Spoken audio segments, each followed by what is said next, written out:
Olá pessoal, boa tarde, boa noite.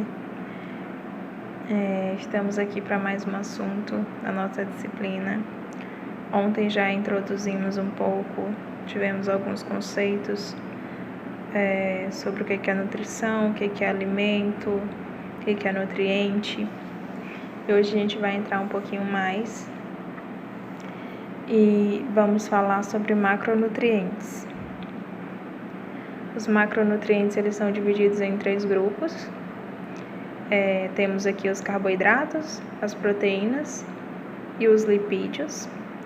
Já falamos um pouco sobre eles ontem, quando falamos de alimentos energéticos, alimentos construtores e alimentos reguladores.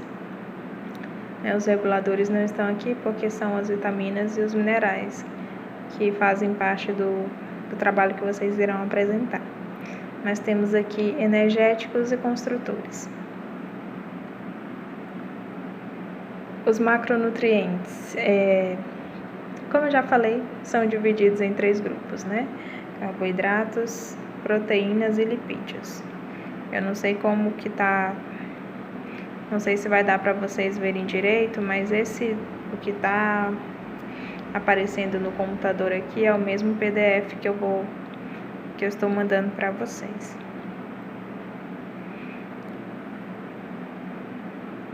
Os carboidratos abrangem um dos grandes grupos de biomoléculas disponíveis na natureza,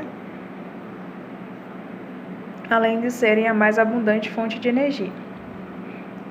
Repito mais uma vez, já falamos sobre isso, sobre a função energética do carboidrato, a função de fornecer energia para o nosso corpo.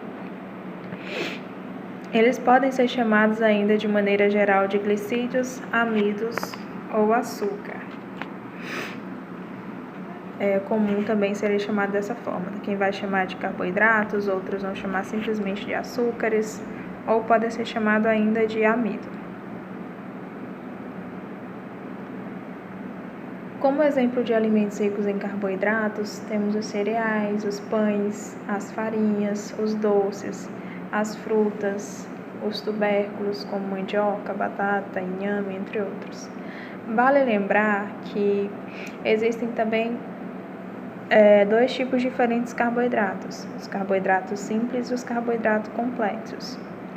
Isso faz toda a diferença em uma dieta ou em uma condição clínica de um paciente de vocês. Por exemplo, o carboidrato simples é aquele que é absorvido mais rápido. São açúcares simples, por exemplo, um açúcar de mesa, um doce, é um tipo de carboidrato simples. Esse tipo de carboidrato é o que mais deve ser evitado por um diabético, por exemplo, que ele vai elevar a glicemia desse paciente. É o tipo de carboidrato também que faz com que a gente armazene mais energia em forma de gordura, em forma de tecido adiposo. E os carboidratos complexos, eles são os carboidratos integrais, por exemplo, o pão integral, o arroz integral, algumas farinhas integrais, ou alguns tubérculos também, vão ter um carboidrato que não é absorvido tão rapidamente quanto o carboidrato simples. Tem uma absorção gradual no nosso organismo. Não fornecem essa energia de forma gradativa, não de uma só vez, como é o caso do carboidrato simples.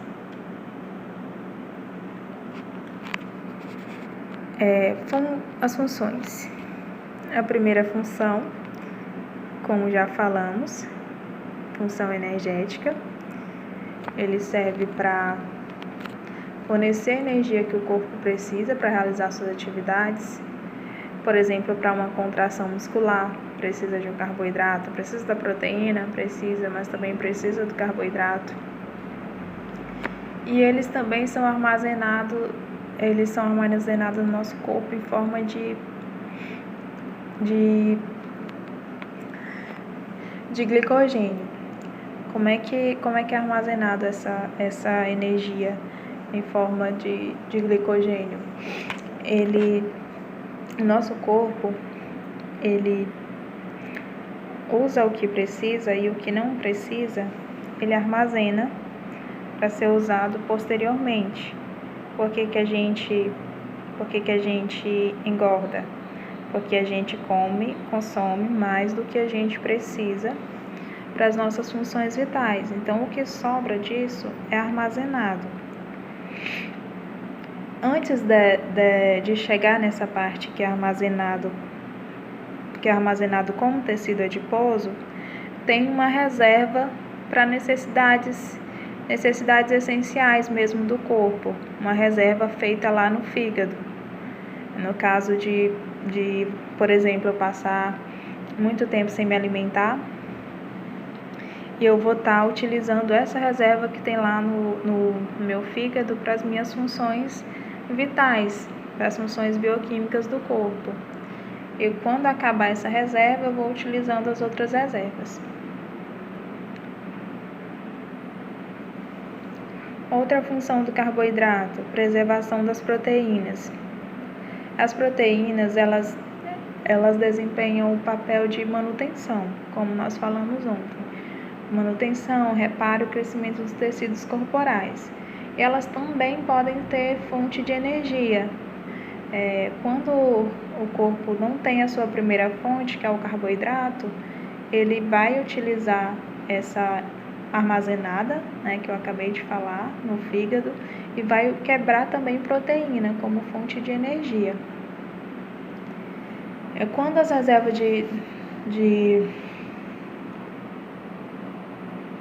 Isso acontece quando as reservas de glicogênio, que é a do fígado, estão reduzidas, como eu acabei de falar no slide anterior.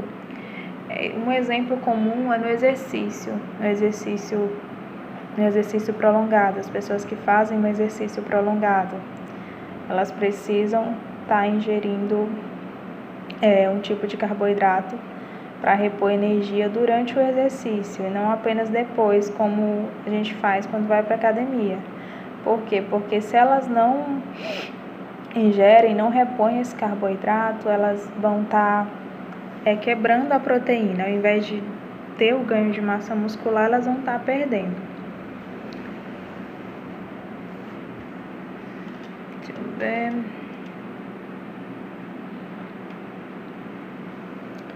Outra função dos carboidratos são a proteção contra os corpos cetônicos. Os corpos cetônicos, eles surgem, vamos dizer assim, quando a quantidade de carboidrato é insuficiente. Quando há um excesso de exercício e o aporte energético, o que você está ingerindo não é suficiente. Então, o corpo ele mobiliza mais gordura.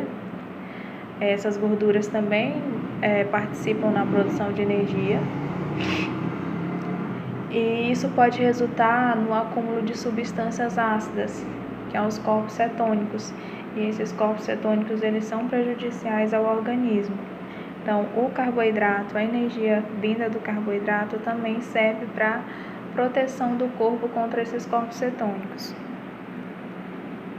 Os corpos cetônicos ele vem depois da quebra do glicogênio hepático, da quebra da proteína e da quebra da gordura como fonte de energia. Quando não tem mais nenhuma dessas fontes, é que ocorre essa produção de corpos cetônicos pelo organismo, e essa é prejudicial à saúde. Ok?